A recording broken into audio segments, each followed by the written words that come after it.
because it's hard to put this really into words. My husband loves to play with these things. But anyway, he's got to try out all the kids' Christmas gifts. And of course, we have dogs. So he likes to chase the dogs with it. So anyway, I told him that we were going to videotape this so everybody could see this. And we've got one dog that's trying to get away from it. So, so you guys could actually see this thing in action. Here we go.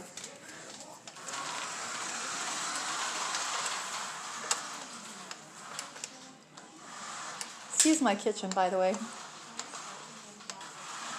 Very, very fast. It definitely gets the job done.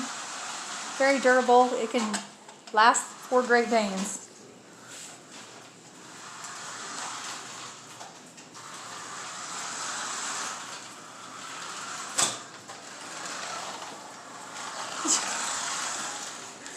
Meanwhile, I hope you guys have a very good afternoon. And thank you for enjoying our great evening. Thank you.